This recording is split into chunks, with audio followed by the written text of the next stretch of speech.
डाली खाई खाई बोरिंग हो गले जदि ताहले निश्चिंत ए वीडियो को लास्ट पर्यंत देखंतु।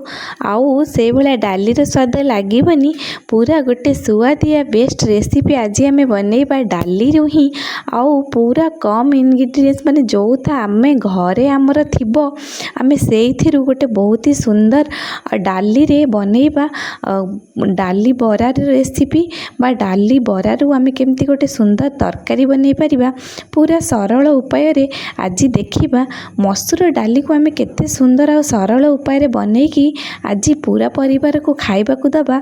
तो चलंतु आज बनईबा मसूर डाली को गोटे अलगा आउ नुआ उपाय रे आउ एकदम माने कौन कहिबी एते तार टेस्ट जबरदस्त आउ देखि पारुथिबे केते डिलीशियस से देखा जाउची आउ खाइबा को तो ताठु दुई गुणा स्वाद आउ यही भाया प्रोसेस निहाती फॉलो करेंगे आ मो वीडियो रे कंटिन्यू रुहंतु लास्ट पर्यंत।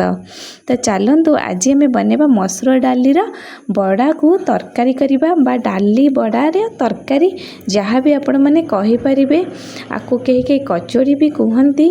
तो देखो मो मसूर डाली की 2-3 दिन माने 2-3 घंटा आगुरी एमती बतुरे की रखी देइछि। तो ताको आम पछरे माने बाटिबा बा ग्राइंडिंग करबा प्रथमे मसला गोटे ग्राइंडिंग करी आमे साइड रे रखीदबा। तो ये देखो मीडियम साइज रो 2टा पियाज नहीं 1 इंच अदा नहीं और 12 ରୁ 14 कला बढ़िया रसुण नहीं तक बढ़िया से आमे कौन करवा ना पेस्ट करके नहीं आसवा। आपणको डालीर क्वांटिटी हिसाब रे आपण मसलार क्वांटिटी कम बेसी करें। तो ये देखो मोर मसला केते सुंदर से मुझे गोटे पेस्ट करनी आइली और मसला रे बिल्कुल भी पानी दे पेस्ट करेंगे। पियाज रू जो पानी बाहर मसला को चेष्टा करेंगे से पानी साहाय्य रे पूरा बाटिबा पई। जदि आपण मसला रे माने पानी रो व्यवहार न करिवे ताले गोटे टमाटो माने ताद दे देबे तो टमाटो पानी रे मसला बहुत बढ़िया से बाटी हे जिवो। तो एठी देखंतु मोर मसला एकदम सा रेडी हे गला आ मु कोन पई प्रथमे मसला बाटिली एबे आपण माने जानि पारुथिबे मु सेम मग रे बा सेम ग्राइंडिंग जार रे मु देई देली डाली मसूर डाली आ सेथिरे अदा रसुण रो गोटे छोटो चामच पेस्ट दे देइछि आउ एठी मु 4टा कंचा लंका देइछि आउ एठी अधा नडिया एमती खंड खंड करी काटिकी देइछि। नडिया देले डाली रो बरा रे बहुत ही सुंदर टेस्ट आसे आ बहुत टेस्टी लागे डाली बरार स्वाद द्विगुणित हो जाए। आपण नडिया रो एमती नडिया भी बरा है कि एमती तरकारी हुए जदि आपण मैंने सेटा देखा चाहते मु नेक्स्ट गोटे वीडियो आर आनिबी।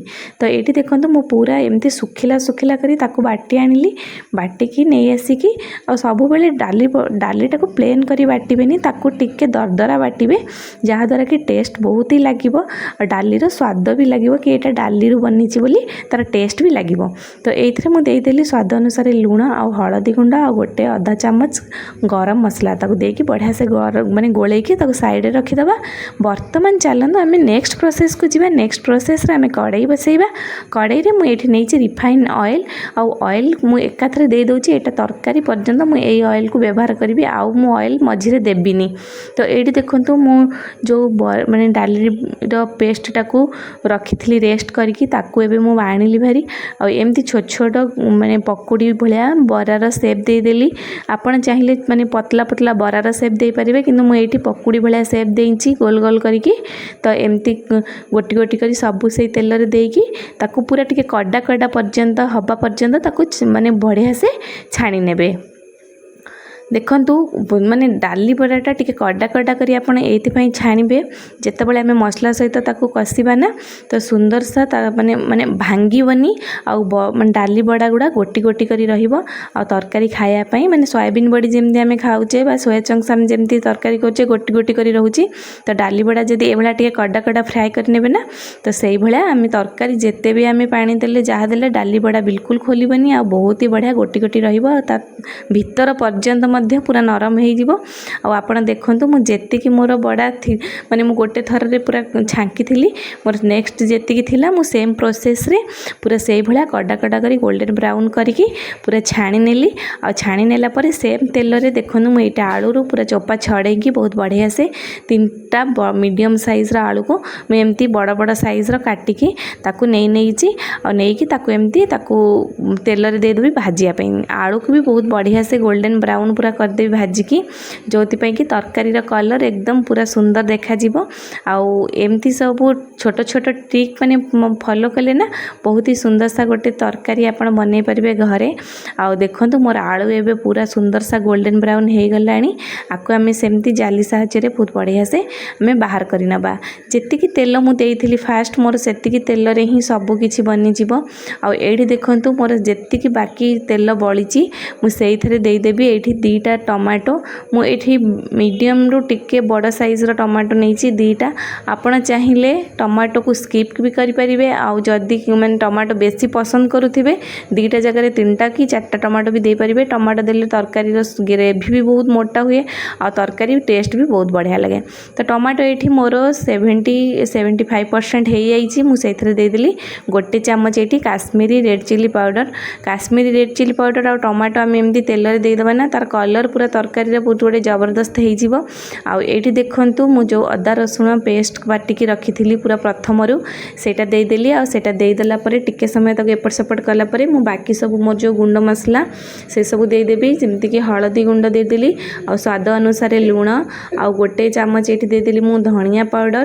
तापरे गोटे चम्मच एठी दे देली मु चाट मसला आ एठी दे देंची माने गोटे चम्मच भलिया कस्तूरी मेथी पत्र।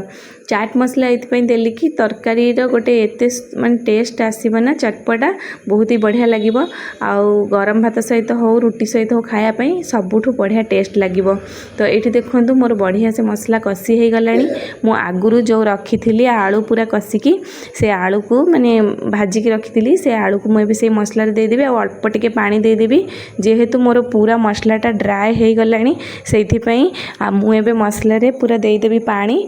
आ पानी दे के आलू सहित बहुत बढ़िया से ताको फ्राए करि नेबी। आ एठी देखंतु मु जो मसला को बढ़िया से कसी सारी लेनी। आ एबे मु जो डाली बड़ा गुड़ा रखिथिली सेटा भी दे देबी। आ ताको 5 ରୁ 10 मिनिट ताको बढ़िया से आमे कसिबा। कसिला बेले कोन करिवे ना ताको घोड़े के आपण कसी परिबे। जदि आपण आलू सिझी नथिबो आपण टिके टिके घोड़े के ताको माने कसी परिबे। एठी देखंतु मु देई देली मोर ग्रेवी अनुसार जेतिकी भी ग्रेवी नेबी ता पई मु पानी देई देली। तो एठी देखंतु मु टिके अधिक करी पानी नउची काहेकि ना जेहेतु आमे डाली बड़ा गुड़ा पकेइचे ना से पानी बहुत टाणिबो। तो सेइथि पई आपण पानी टिके सब बेले चेष्टा करिवो अधिका नबा पई। एठी देखंतु मोर सुंदर सा पूरा तरकारी बा ग्रेवी पूरा तार बनिक रेडी हे गलानी। आ एबे पूरा फ्रेश करिएंडर लीफ पकेई दबा। आ बहुत बढ़िया से करिएंडर लीफ पकेला परे तरकारी कलर एठी आपण देखि पारुथिबे केते सुंदर और डिलीशियस देखा जाउची। आ ए गोटे तरकारी रे आपण पूरा परिवार को खाइबा को दे परिबे। आ बिल्कुल भी साइड रे कोनोसी जिंस दरकार पड़िबनी। एठी देखंतु डाली बड़ा को मु आपण को हाथ रे भी प्रेस करिकि देखैबी। ता भीतर माने ऊपर पूरा गोटा गोटा थिबो आ भीतरटा एकदम पूरा सॉफ्ट थिबो। आ पूरा खाइबा पई जबरदस्त लागे ए भला रेसिपी। आ जदी एमती डाली खाई खाई विरक्त हे गलेनी ना तो ए भला रेसिपी निहाती ट्राई करंतु समस्त को बहुत पसंद आसीबो। आ कम समय भीतर भी हे जिवो पूरा सिंपल वे रे। तो जेहेतु मु एते कष्ट करी एते सुंदर रेसिपी आपण मानक सहित शेयर करूची तो प्लीज मो चैनल श्रद्धा साई लाइफस्टाइल को बिल्कुल भी सब्सक्राइब करबा पई भूलिबेनी और लाइक शेयर भी करबा पई भूलिबेनी।